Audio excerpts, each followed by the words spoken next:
গাছ লাগাইতে হবে, রক্ষা করতে হবে, ঠিক আছে?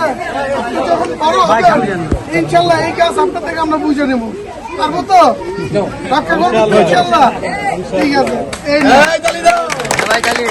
প্রধানমন্ত্রী তারেক রহমানের ঘোষিত ৫ বছরে ২৫ কোটি বৃক্ষরোপণ কর্মসূচির অংশ হিসেবে নারায়ণগঞ্জ ৩ আসনের সংসদ সদস্য আজহারুল ইসলাম মান্নানের উদ্যোগে সোনারগাঁ উপজেলায় আগামী ৫ বছরে ২ লাখ বৃক্ষরোপণের লক্ষ্য নির্ধারণ করা হয়েছে। কর্মসূচির অংশ হিসেবে ওয়ান স্টুডেন্ট ওয়ান ট্রি বাস্তবায়নের লক্ষ্যে ১৪ জুলাই মঙ্গলবার দুপুরে লক্ষ্মীবর্দী সরকারি প্রাথমিক বিদ্যালয়ে শিক্ষার্থীদের মাঝে বিভিন্ন প্রজাতির ফলজ গাছের চারা বিতরণ করা হয়েছে। একই সঙ্গে নতুন সড়কের পাশেও বৃক্ষরোপণ ও চারা বিতরণ করা হয়।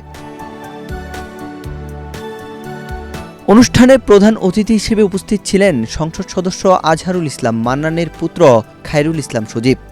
তিনি বলেন, শিক্ষার্থীদের হাতে একটি করে গাছ তুলে দেওয়ার মাধ্যমে তাদের মধ্যে পরিবেশ সংরক্ষণ, জীববৈচিত্র্য রক্ষা এবং বৃক্ষপ্রেমের চেতনা গড়ে তোলাই এই কর্মসূচির মূল উদ্দেশ্য। আজকের শিক্ষার্থীরাই আগামী দিনের দেশ গড়ার কারিগর।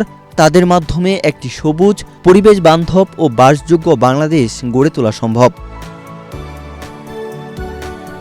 অনুষ্ঠানে লক্ষ্মীবর্দী সরকারি প্রাথমিক বিদ্যালয়ের ২ শতাধিক শিক্ষার্থীর মাঝে ফলজ গাছের চারা বিতরণ করা হয়। ওয়াহিদ হুসাইন জিহাদ, বাংলাদেশ প্রতিদিন।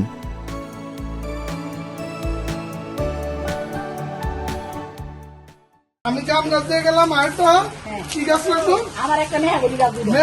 মেহগনি গাছে পাঠাই যাচ্ছি। তবে এই জাম গাছের ফল যাতে কোনো একদিন আপনারা এই গেলে যাতে খাই দিতে পারি। সভাপতি সাহেব, সেক্রেটারি সভাপতি ডাক্তার আবু করে আছে না? কাছে গেছে আর লাগান কয়েকটা দিয়ে সবার লাগান বাক বাক করে লাগবে। জায়গা কেনার পর কোনোদিন ভাবিনি বাড়ি দেখে যেতে পারবো। বাবা, তুমি করেছো জমি আর আমি করলাম বাড়ি, এখন থাকবে তোমার নাতি। বসুন্ধরা সিমেন্টের দৃঢ় গাঁথুনি গড়েছে ৩ প্রজন্মের এক ঠিকানা। শক্তির মানদণ্ডে উত্তীর্ণ বসুন্ধরা সিমেন্ট। বসুন্ধরা সিমেন্ট, প্রজন্মের বন্ধন।